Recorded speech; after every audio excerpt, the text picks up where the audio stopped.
I'm Katie. I'm Rebecca. And I'm Hunter, and this is the Family Showdown!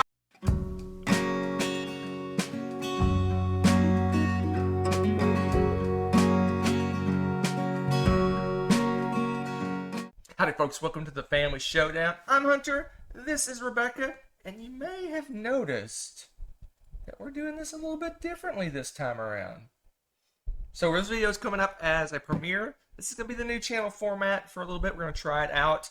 We're having, if you watched this channel in the last decade, Forever. You probably realize that we've had internet issues intermittently, more mittently than intermittently. Is that a word? Definitely Is that a word? mittently. Is that a word, mittently? At some point, I'm sure.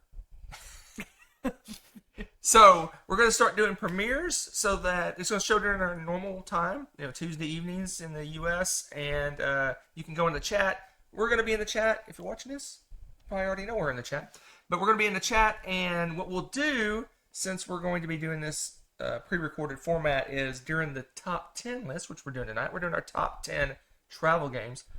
We're going to, in the chat, if you're in the chat, we're going to ask questions to set up our variety show. So we're going to ask things like, what should we do for a live on the spot, top 5 on the spot, or what should we do for this other thing? So if you're participating in the chat, you can help us set up the variety shows. All right. So Yay! So our shenanigans are going to continue. It's just going to be slightly different than we're used to, but we're still having shenanigans. That makes me happy. Correct. So feel free to chit chat together, and we'll talk with you while the chat's going on, and we'll ask questions about the next show. So Sweet. Without further ado, No. without to do further, let's jump into our top 10 travel games. So when we put our poll up on the Board Game Geek Guild, I put a very wide variety of games that can fall in this travel games category. So it could be games that you can play while you're camping. It could be games that you can play in the car. It could be games that you can play in a line at a board game convention. It's games that it's easily portable that fit in your pocket. That sort of thing. So anything of that sort is up for grabs for tonight. Okay. I kind of played along to that because I tried to think of things that fit some generic traveling situations, so I'll kind of explain them because some of them vary a little bit depending on the game that I thought of for these. So I just randomly picked some games. Did you really? No. I was like, but this one I was don't all like you. Usually when I make my top 10, I narrow it down pretty. I get like a short list pretty easy. Like yes. About this short list is like 20 games, so it was a little more difficult to narrow this one down to my top 10. See, I was really picky about my scenarios for this, so I used the scenarios to eliminate some games. So I picked ones that fit more of the scenarios than others. Okay. That's how I kind of eliminated some of the other ones. Interesting. I wonder if we'll have any crossover then. I suspect. Let me take a look. Let me take a gander. I'm curious about this because I think we'll have a couple. I don't think we'll have a lot. I think we'll have a couple. Interesting. So did you care about game weight? Did you try to pick some meaty games to go with this? No, because I'm thinking that in the like you're in line, you may not be there a long time, or camping, you're going to want to do other things. Okay, good. That sort of thing. So none of these are particularly long games. I did this with the same kind of things in mind because typically I figured that space may be an issue, or you're meeting up with family non-gamer types, like depending on the travel. So I kept that in mind. So a lot of mine are very light, easy to pick up, or have a small presence on the table. So, or were easy, like didn't have a lot of pieces, so that it was easier to keep track of the game and not lose it. That was another thing, with my number 10 being kind of an exception to that. But most of mine are portable. There's one that's a little bit bigger than the others. Okay. But once you get out of the box, it's very portable. So you can just toss the box aside. So that's cool. I like stuff like that. Okay. Let's start off with our number 10. But before we do that, the Bim Bam Bum, are we going to keep that tradition or no? Sure, why not? Decide who goes first? Part of our randomness. Or why Bim Bum Bam. Oh, whatever. It's always said wrong. Actually, it's said right. I think they I call named it the Bim Bum game Bam. wrong. Bim Bam Bum. Bim Bam Bum. Yeah, it fits better. BB. triple B. Triple B. All right, there you go. They stick together. Who shouts louder? That one's iffy. I called a draw. I'm pretty loud. All right. I called a draw. Okay, so Dungeons and Dragons. Who played the master? That's you. I don't like DMing. The bad guy. Yeah, I don't like doing that. So or the whatever, okay. the overlord or the whatever you want to call it. Yeah, that's definitely you. All right, so I get to pick. You do. I pick that you go first. What? Okay. I pick that you go first. So let's start off with our number 10. Number 10. All right, so my number 10 is highly portable. I thought you were gonna say hilarious. It can be, actually. It's a little fish. It's Happy Salmon. Oh my gosh. This one is... People would hate you if you're in line. Well, I wasn't thinking about in line for this. I was thinking about camping or like family gathering. Oh yeah, thing. of course. This is a great one because you could introduce it to, the kids, let the kids all learn how to play it, or the cousins, or, like you could do something like that. It's like really easy to teach. It's fun. The only thing with this game, this is the one I said was kind of my exception to the easy to keep track of game, because you're flinging cards everywhere while you play this game. Because you've got it's basically a hand elimination game. You've got your deck, and you've got some different things you get to do. Happy Salmon. You gonna show me? You gonna help?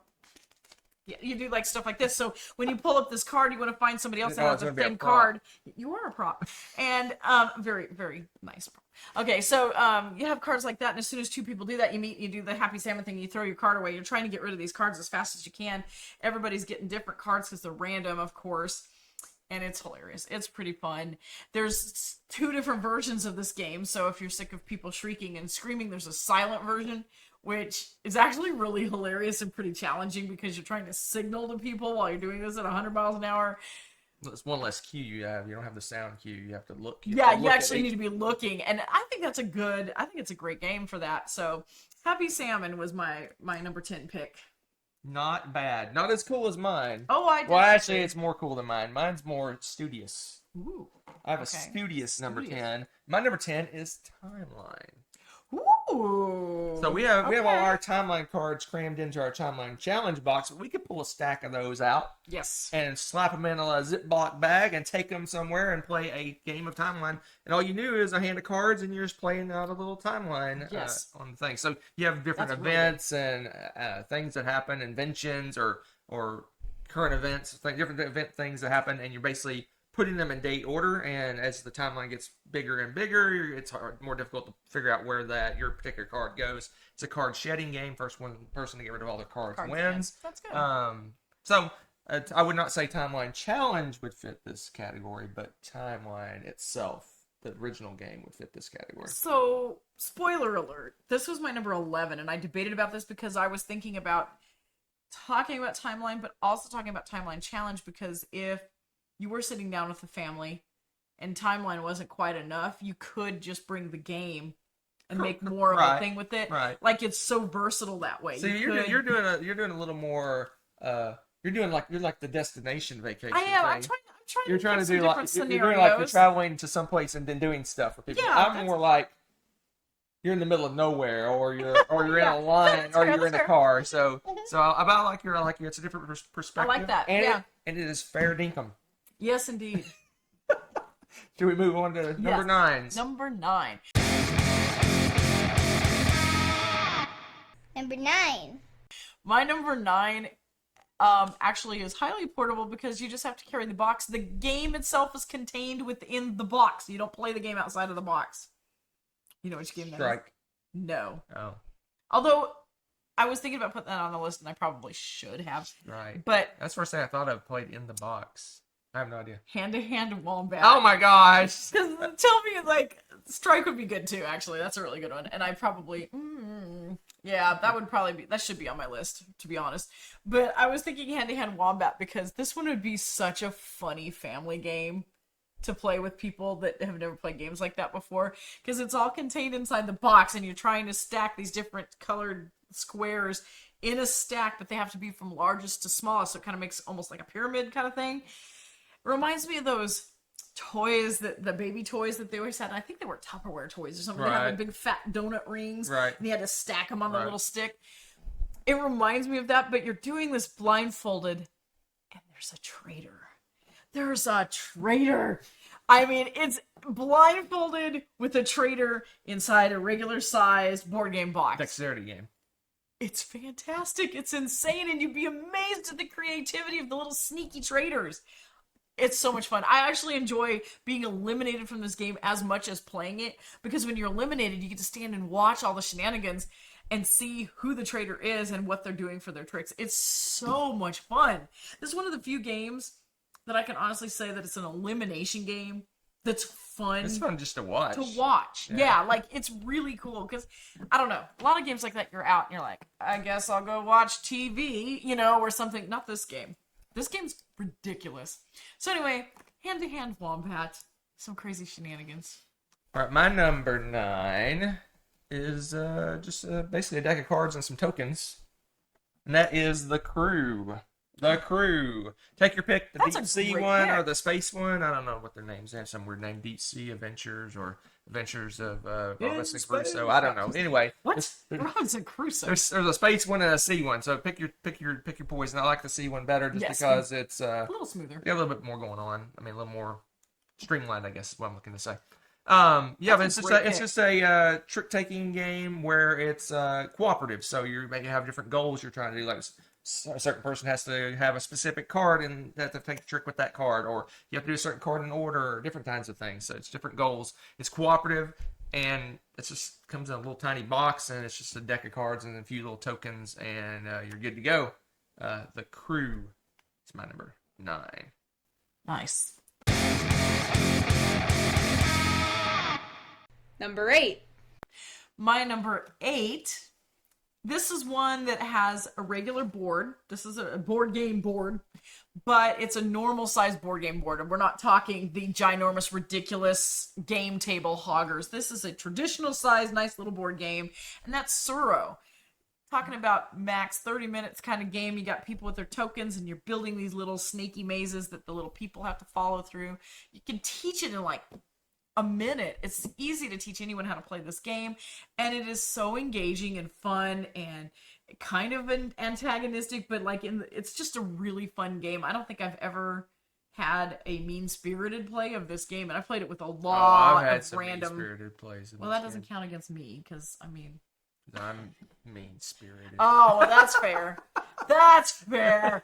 No, seriously though, playing it with game groups and random people and stuff, like this has just been a really fun experience. It's really easy to teach, and again, it's just that one board and some tiles and your little thing, so it takes up a little bit of table space. You do need a table for it probably. You could play it in the floor, I guess. It's a cute game. Again, very short-lived, 30 minutes and you get a full game. A full game of Tsuro. Tsuro. My number 8 is not Tsuro. My number 8 is you get to pick your poison. Do you want a fantasy version? Do you want a in space version? Ooh. Or do you want a superhero version of Fantasy Realms? So Fantasy Realms, again, this is Good pick. to follow up on my last one. It's just a deck of cards. And you're basically trying to build the best hand of cards that's going to score you the most points. You do need a little space for some discard area that you're swapping out cards in. But there's a Star Trek version, there's a Marvel version, and then there's the original Fantasy Realms version. We kind of like, we haven't played the Marvel, but we like the other two pretty much equally. They're a little different. Star Trek one has a little more going on. Fantasy Realms kind of base game, streamlined kind of game. I don't know anything about the Marvel one. I assume it's cool. I'm sure it's just good, yeah. But it's just a matter of you have a hand of cards and you're swapping out cards and trying to get the best hand that scores you the most points, and they're combo-rific. Like, this card gives me 5 points, but if I have this other card, it gives me 40 points. Oh, it's so much fun. If I don't have any of this kind of card, this card gives me 10 points. But if I have 3 of this card, it gives me 4 points. It's like all counter comboing off of each other. I love it. That's beautiful. It's like you're doing like little like permutations and calculations up in your head. Like, which card should I do? It got you really involved. Is what I mean. Not quite that exciting, but it's a good game. No, it's fun. That is my number 8. Fantasy Realms / Star Trek Missions. Is that what it's I think called? that's what it's called, yeah. I don't know. Good picks. Anyway. Good pick. Number 7. All right, my number 7. This one is highly portable. You probably get a lot of people to play this because it's a lot like other card bluffing kind of games and stuff. Another easy to teach game. Cards look like coasters, and that's skulls. This doesn't take up a lot of space, but you've got these cool little round cards. We always call them coasters because they feel and they are the size of a coaster, but they have these cool like the sugar skull decorations on them, and they're really beautiful. But you're like bluffing and trying to trick people into picking the wrong ones and this and that, and so it's a very casual game. But again, you almost really don't need a table. You can hold, it's pass stuff around and whatever. Doesn't take up a lot of table space whatsoever, and it's just those coasters. That's pretty much it. So I highly recommend for a nice chill game, the very pretty skulls. I highly disagree with that pick. Why is my that? number 7 is skull. What? Oh, is it singular? It's skull. I'm pretty sure it's skull. You know what? I'm gonna go look. I'm pretty sure. You go look. Okay, I'm pretty sure look. it's called I'm gonna go skull. Is I it skull or skulls? I thought it was skulls. I don't know. I think it's called skull. Can you find it? Look at this. It's almost like you're watching this live. I like crap. It is singular. So anyway, skull. Yeah, like what you said. It's just a game. It's just a stack. Since you got it, I'll go ahead and show it off. Show it off because it's so cool. So it's just all it is it's a stack of coasters. So you just have these coasters, and basically you're trying to bluff your people. It's kind of like almost like a pressure luck, kind of liar's dice style game. That's what I always think of liar's dice. Yeah. You basically They're so you're pretty. putting out schools in front of you. At some point, someone says there's a challenge, and you start bidding how many tiles you think you can flip over before a skull shows up. And it's kind of a bluffing game because you may have a skull in front of you, and if you're it, and the one that ends up with the highest bid, you have to flip yours over first. Yeah. So if you have a skull, you're going to lose. So you kind of trick people into thinking. So if you bid, like if you have two cards in front of you, and then one of them's a skull, you bid 3. Some people think, well, he didn't have any skulls in front of him, so those are the first 2 I'm going to flip. Yeah. But you actually have a skull in front of Dun, you. dun, dun, dun. You don't know that the poison's in front of me. It's totally a bluffing, almost a psychological. Oh yeah. Tricky psychological game, and bluffing and playing chicken and all sorts of fun stuff. And it's just a stack of coasters. It's great. That's all And it is. it's easy peasy. So my number 7 and Rebecca's number 7 is skull. So How you fancy. your number 6. All right. Number 6. My number 6 is a little more presence than skull, but it's got big chunky pieces that are very thematic and might even make you hungry, and that's New York Slice. I love this because you've got a nice pizza box, and then you've got the slices of pizza, and then you've got the little coupons, the little cardboard like deal of the day, and that's pretty much what the game is. The score pad looks like a little menu that the order Taking your order. What is it called? order ticket that the waiter or waitress would have. Yeah. And the theme is really fun. It's an I pick. I split. I can't think of the word. I split. You choose scenario. So you're trying to split it up so that everybody gets a roughly even amount, maybe. And then somebody else would start choosing from there, and you're going to end up, as you were the one that chose, you're going to be getting the last bit of that pizza. So you don't want to make it too horrific or anything because you want to get something good out of it. The specials trick it up, might give you some extra,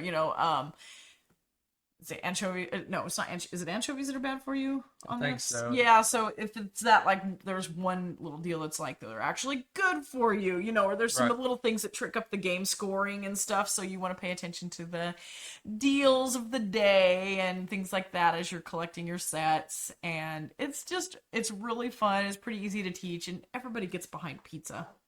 So it's a crowd pleaser. I'd rather have pizza in front of me, not behind me. That would be hilarious. You have, but I would be behind it. I You would be would. behind the pizza if it was in front of me. right? I like that. Yeah. What are we on number 6? My number 6 is Love Letter. That was on my short list. Or like my number 8 pick where there's multiple versions. Oh yes. Pick your poison. There's a Batman one. There's a Hobbit one. There's all kinds of different love letters. Pick one that you like. Pick a theme you like because they're all And very they similar. have it, yeah. Slightly tricked up, but it's very similar. Slightly tricked up to fit the theme somewhat. Right. It's So great. it's just have a couple of cards in your hand and you're going to play a card and it lets you do an action. Maybe it's you try to attack someone and if you catch them with something, they get eliminated. And if you eliminate everyone around you, you get a point. And once our first one, a certain number of points wins the game. Super easy game. You have a little sheet that shows how many of each type of card there are among the deck, and you can kind of use kind of statistics to guess what kind of card they have, or maybe you just can pick up on their cues of what they might have. And if you catch them, they get eliminated, or if they end up, I think if you actually make it through the whole round, and whoever has the highest card wins, or something like that. And like in the Hobbit one, I think if you have the one ring at the end, if you're whoever holding it at the end, you win, or something like that. The round. Anyway, it's a quick little game. It plays probably 15 minutes, 20 minutes. Oh yeah, super fast little game. And we prefer the Hobbit one, but we've only played the original and Hobbit, so we don't have the breadth of knowledge of all the different versions. But we just like the Hobbit theme the best, so why mess with a good thing? Yeah. Like me, when I go to a restaurant, so this I know this isn't live, but you're still gonna get my stories because I like telling stories. Oh my God. When I go to the restaurant, I look at the menu and I pick out a couple things. Like these 2 or 3 things I'm not there yet. 2 or 3 things look interesting to me. I pick one of those. If I love it, that's my meal for eternity at that restaurant. Until they get rid of it, and then he I just freeze up. I'm like, where's my regular meal? And then we can't go there ever again. No, just kidding. Pick a restaurant. I could probably tell you what I eat there because I eat the same thing every time. Anyway, so what's your number 5? Number 5. My number 5 is a great little party game, and all you need, it has everything you need in it into a nice little, pretty small box. Just one. This is one that, again, you can get anybody to play this game, because all you're having them do is write one-word clues down. And it comes with the markers and the tray and all of this stuff. So you just need to have a little bit of space to be able to put your little placards down so that you can put the clues down. Everyone can write. You could probably play this around a campfire or something, honestly, if you got enough light. It's hilarious. So basically what happens is you're the it person, and you are going to get a bunch of clues written by everybody else. They can write one-word clues. The problem is if anybody writes a duplicate word, they are eliminated. So only the clues that are unique are going to get pushed forward to the person who's trying to guess. So it can be really exciting when you have one-word clues trying to guess these things. It's a lot of fun. It's a lot of fun. And there's, I think does it have varying levels of difficulty, or does it just have a variety on the card? I can't remember now. I can't remember. I know that your number you get right at the end is your score or something like that. Yeah. You want to try to get a lot correct, of course. And it's really fun. We've played this with a pretty wide variety of people too. And it seems to hit really well. It's pretty popular. So I think it would be another successful one that you could do with people of varying ages and groups and stuff too. If you got smaller kids, sometimes we always check to make sure the younger kid knows what the word is. Right. Because that can be a problem. That's really the only thing we've come up with as an issue with this game, is if we're playing with a lot of kiddos. So it's a lot of fun. I like it. It's another, another one of those short and sweet games. But honestly, it's one of those that after a while, we just keep playing it. Right. You can play this one over. It's another game that's a party game that you could score. No, it's all about the score. Or that. It depends on who you're playing with. Whatever. All right. What's your number 5? My number 5 is very similar, yet dissimilar. Ooh. To yours. Just 2? No. That'd be funny, though. It is Clover. From the same company. I was thinking about that. So, you don't think that would be... I guess it doesn't take up that much space to put the little Clover. This big. Well, I know, but you have the other tiles you have to play with. I guess you don't need much table space for that either. This is coming from the person that has like full-blown board games? Excuse me. Tsuro is a small board. Oh, my... Anyway, Mister, I'm sitting in line. I'm just curious. It's a tiny little Clover. It's tiny. It's Clover. So if you don't know what Clover is, you get My head. You get some little tiles that are 4-sided with 4 little words on the side and a little hole, like a donut, kind of ish. And you have this little thing you put on. You put the 4 tiles on, and then each side ends up with 2 words. And so you have to write a one-word clue that would direct your comrades to guess what tiles go in that spot. But unfortunately, a lot of the tiles are interrelated, so it's you look and you go, "Oh, this is the perfect clue," but oh wait, over here there's a word that's even better. So you have to kind of look at the whole thing and analyze it, write all the clues. Plus, you have to throw in an extra. Then you throw in a rando fifth tile, and then your compatriots have to put the correct tiles in the correct orientation into the Clover. So, a little cooperative game, a little fun little cooperative game. It's just crazy, and it's fun, but it's a little bit of a brain burner sometimes. it is a little bit, and it's also like when you're the person who wrote the words and people are discussing, you're just like, yeah, the whole time. You're like, no, it has nothing to do with that. It's true. It's true. So that's my number 5. Similar but different to just one. I like that. So Clover. Number 4. So my number 4 is more for 2 players, although I think the games are quick enough. You could probably do some little tournament thingy if you guys, you're on a longer bin. And then it just takes a nice little small mat and a couple pieces and some cards, and that's Onitama. Onitama. This is a good one because this is a chess alternative, takes up about half the space, and it's going to be unique play every time because you only have 5 moves in the game. 5, sir. Are you sure? Are you sure it's 5? 2 on your side, 1 on the side, and 2 on Is the it 1 on the side or 2 on the side? 1 on the side. I don't know 5. about that.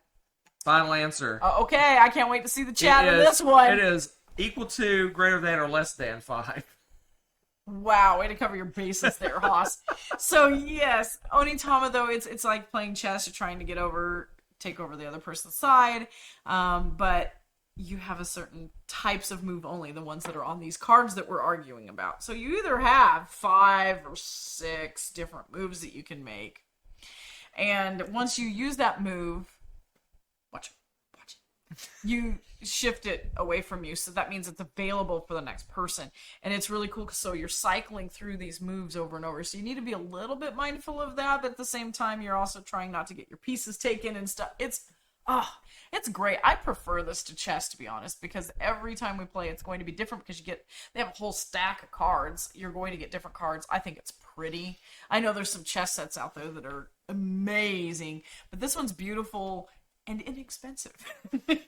And there's variety of play, and it doesn't take very long. So I'm a fan on all fronts of that. And again, it's highly portable. Comes in a little tube kind of squared box. It's a nice little rectangle. It's not very big. It's like yay big, yay tall. It's not very big. So Fit right in your pocket. Yes, your ginormous pockets. What number, Will? 4. My number 4. I suspect it's going to be much higher on someone else's list. Prediction. Spoilers. Because this was our go-to line game, our go-to throwdown game, our go-to, we got 15 minutes to do something game. And that is the Biblios. So Biblios, Classic. This is a theme to a lot of my things. It's just a deck of cards with some dice. Yep. And a little thing to put the dice on. So you roll the dice, and that tells you how much different value. Well, you don't actually roll them in this game.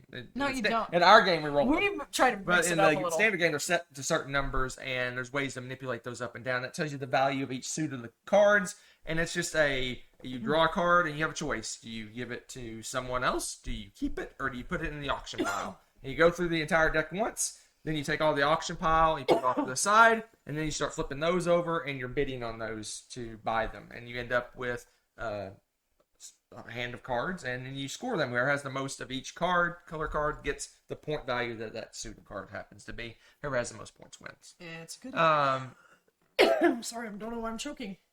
Choking up because I put our go-to line game. I knocked it all the way down to 4. That's why you're so upset. I mean, we're going to have to take a break here to let her gather herself. Wow, really? And do her number 3. Number 3. All right, my number 3 is a great, silly game. Also a game that is contained within the box. Strike. I'm going to add strike to this because my answer is Kung Fu Zoo, but I think strike would work here too. So I was thinking Kung Fu Zoo, but I love strike. I wouldn't mind owning strike, actually. Kung Fu Zoo. You just need some dice and a cup. Gladiators in an arena. I've heard the stories. Okay, so anyway, but Kung Fu Zoo, similar but different. This one has an animal theme, and they're duking it out, and I love it. It's so funny. You've got the board. The box, again, is your board. And it's got a little arena set in it with the corners kind of open. And what you're going to be doing is it's a dice kind of flicking game. You're going to be flicking and trying to knock other people's dice into the hole or into the corners so that they fall in and they lose the wrestling match or whatever. But whatever part, there's the different body parts of the animal are on the dice too. So if you land on your backside, you fell over, you're able to get back up, right? But if you land on your head, for example, then you can't get back up, you're stuck. It's just funny. There's special moves if you land on your side or something. You know, you get to do certain things. Everyone's got a unique little power depending on which animal. It's just a cute, silly little dice flicky game. Gets pretty exciting. And I think it's hilarious. It's very entertaining. Kind of along the line of strike, but much more entertaining because you've got these animals that you're duking it out with. And if you've got kids, oh my gosh, they will eat this game up. It is so much fun. So before I move on to my number 3. Yes. Every time I hear your alarm, Yes. it reminds me of the ice cream truck. I get every time your alarm goes off, I get a hankering for some ice cream. That is hilarious. It's like a Pavlovian response to your alarm. I just want ice cream. Oh, ours was always boring. It was like, it always played Turkey in the Straw. Ours always played Turkey in the Straw. You guys know what song that is? Well, my number 3 is a crossover. Can you guess what it is? Crossover E. Just one. You are correct. Let's go. My number 3. I think you just pegged out the sound meter. That was interesting. I don't even know how. It's all good. I think you got closer to the mic. Oh, maybe. Anyway. Woo! Just one. Everything she said. Only one? But one more thing. Oh, okay. Get it? Yeah, I got you. One more thing. I got you. No, it's just great. It's super easy. You have like chunky plastic plates to write your words on. All you need is a deck. Otherwise, it's a deck of cards and some pens. So it could be pretty much anywhere. You just need to be sitting in a circle somewhere. Yeah. And it's great. It's great for that. You're right. Highly portable. And the just one thing more. I don't know anything else. Wow. You didn't even think of one cutesy little thing to add? Not even one word? That would have been really good. Epic fail. Opportunity lost. If you're in line and you need something to like put like little barriers to direct people, you could use the little righty things to make a little path or something with them. Wow. That's what you came up with? So it's multifaceted, multi-use. Multi-purpose nonsense. Number 2. Wow. We're definitely going to pretend that didn't even happen. Okay.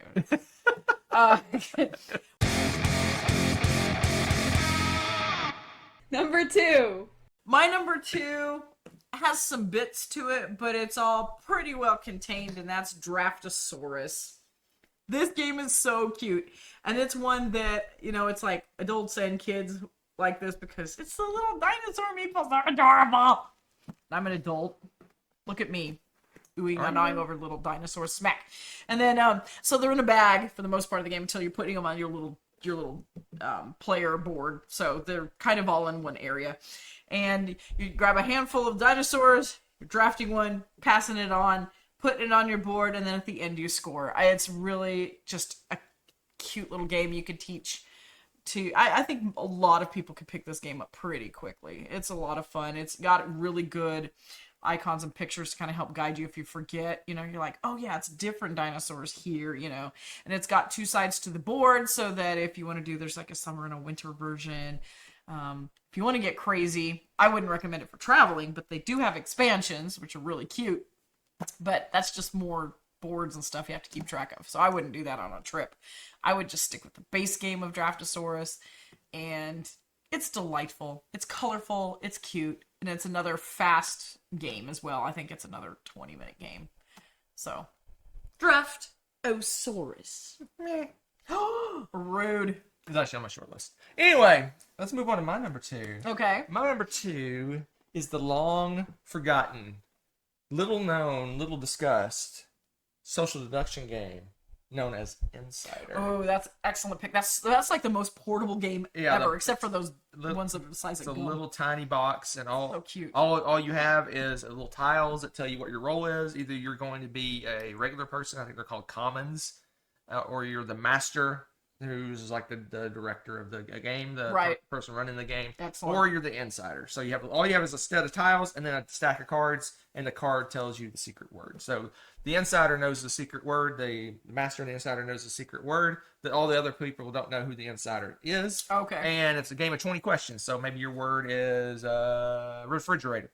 So you ask questions like, would you find this in an office building? And the master guy says, oh yeah, there's refrigerators in office buildings. So he says yes, and then just question, but you have a limited amount of time to figure out what the secret word is.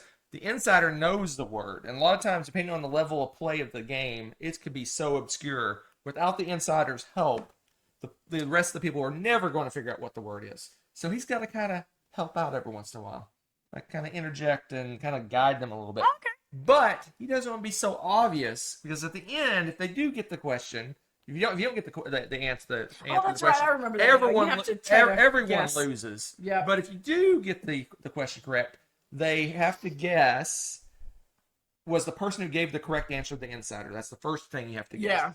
Okay. And then if they figure that out, then the insider loses. If they don't, then it goes on to figuring out who that you think the insider is. And then you vote on that, and then if that person has the majority, the insider has majority votes, then he loses, but otherwise he wins. So he's got to kind of guide them along, but he wants to not be obvious with how much help he's given. Right. In fact, I've won as the insider before. I hardly said anything. It just depends on if they're doing great and it looks like they're going to get there, then you're just going to do just enough to seem like you're like participating, but not so much that you're like, thinking. Other times they're off in left field, and you're like, oh my gosh, how am I going to get them on the right track? You have to kind of go. Maybe it's you have to be really subtle, and it's really interesting game how that works. But it's like a tiny little box, and you can play this in a car. Well, and like we played it too. It's so versatile because we played it at a one of the little mini board game conventions here in town. Right. And people were coming and going each round. So each round we're doling out the roles. And it might be different people. They might only play one round and leave. Right. We come back and we're playing with all these different people, and we played it multiple times, but there were some people that only got played it one time through. It was really cool that way because it was so easy to just let people and you can get come like and go. 10 games Oh, in yeah. an hour. You can play like 10 games. I forget what the timer is, but it's not long. It's like 5 minutes at the most. It's really short, and I mean everybody's popping off questions usually pretty quickly anyway, so it's a lot of fun. I really like that pick. That's my number 2. That's a good pick. Insider. That's a good pick. Number 1. My number 1 kind of, I think, fits along your like kind of theme that you have going on. The deck of cards thing? The deck of cards, multi-purpose stuff, that's it. My number 1 is Port Royal. Because again, tiny little box. I still haven't played a full game of this. Oh, we need to pull that out and play it then because I love it. One thing I really like about this game is instead of having to deal with a score pad or having to deal with coins or something, you flip the card over. The back of the card is the coin. Right. I love that because especially with something like this where you're taking a trip or you're trying to explain to people, it's really easy to say, how much money do you have? Right. How many times have you flipped over a card? There you go. I mean, that's it. It's so much easier to do that. And there's not a lot of games that do that. And honestly, those games I like a lot because it's so handy. But this one's really fun too because you're just trying to get to X amount of money. Right.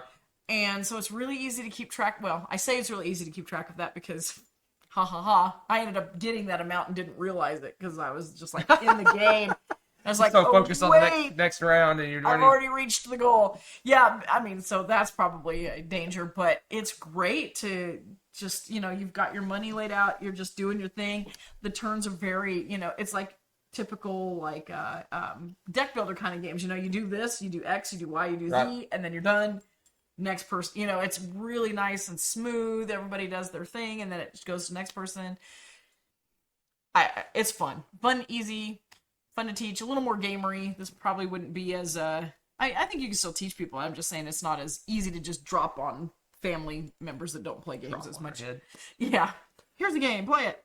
So, my number one. Call me Yes. shocked.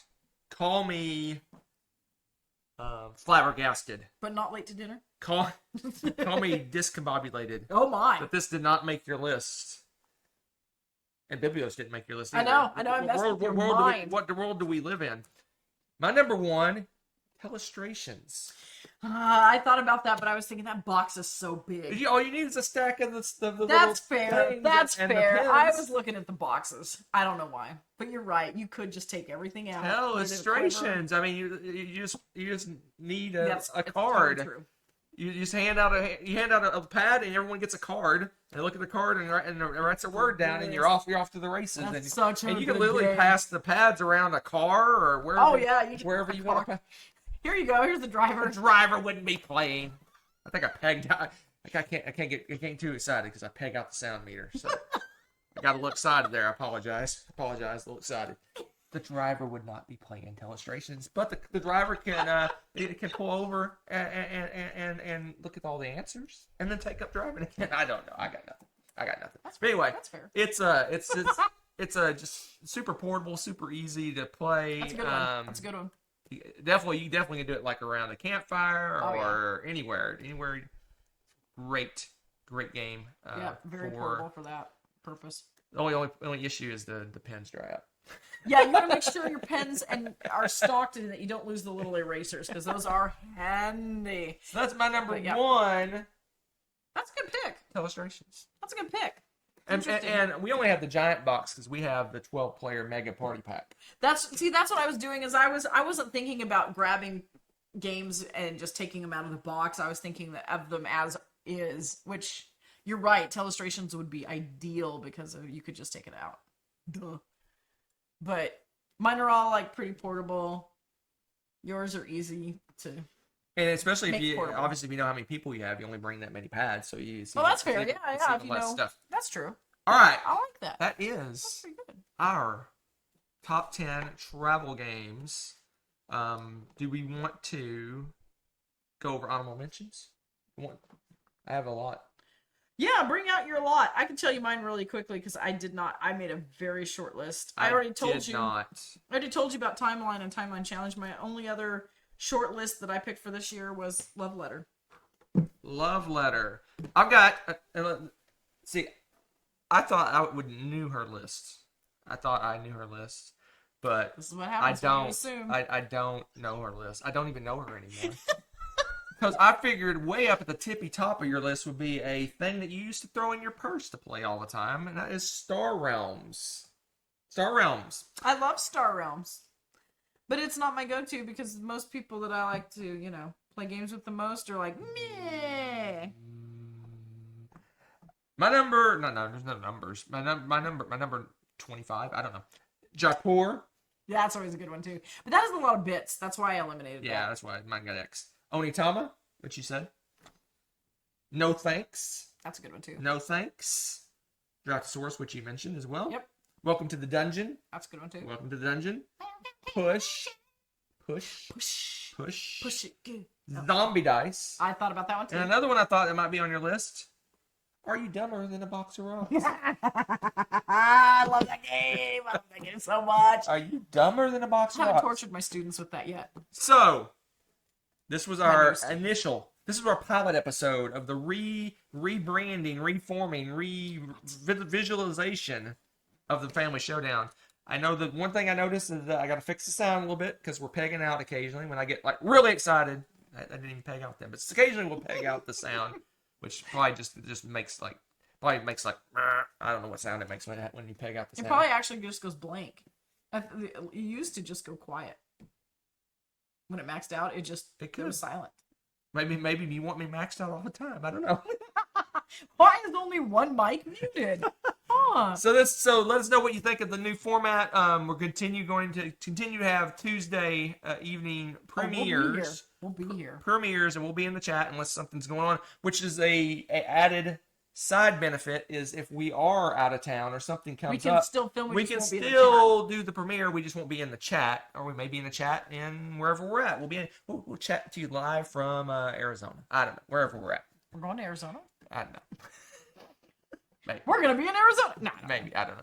Anyway, so this is the new format. We're gonna give it a shot. We owe you some videos, but with the new pre-recorded stuff that we're gonna be starting doing. We may be able to record more things as we go, and little short episodes and things like that. Since we're breaking away from the live format, which we've done for I want to say 5 years now. We've been doing live videos. Has it been? Oh, I think man. it's been like 5 years. I like being live. I like the live interaction. So I'm actually really glad that we're doing this hybrid thing and being able to chat with y'all still, because I don't know if I can handle that. Not being able to chat, honestly. That's If our internet ever improves and we get better internet, then we move. We'll be back. Yeah, we'll be back, baby. Well, and if it seems like it's really solid at a certain time that we record, it's never we can do, solid. Shh. There's hope. No, not until there's different, we'll see. new or different internet. Be fun. We'll maybe get to do it sometime. If you're following the chat, you may already have like a little sneaky peek at what the next week show might have in it, and that is our variety show. 1 week from tonight, we'll premiere a variety show that we pre-recorded, and we'll be in the chat. But you in the chat tonight. Supposedly, this is like future me talking to past me, or I don't even know how. By now, you better have had your act together, Hunter. We hopefully talked with you in the chat and got some. If not, give him grief in the chat. You just pegged out again. See, she's the one pegging out more than me. This is just like Roboso land. I'm the louder one. I get the bim bam bum next time. Oh, okay, you were the louder. You are definitely the louder one. You've pegged out 3 times. I think I've pegged out once. Anyway, regardless. We should already have your suggestions for our next week's show, which is a variety show. So we'll see you in 1 week. Pre-recorded, but in the chat. Bye! Let's all go to the lobby. Let's all go to the lobby. Let's all go to the lobby to get ourselves a treat. Thanks for watching. If you enjoyed this video, give it a like. Click subscribe to join our wonderful viewer community. Want to be notified when we upload a new video or go live? Click on the little bell below.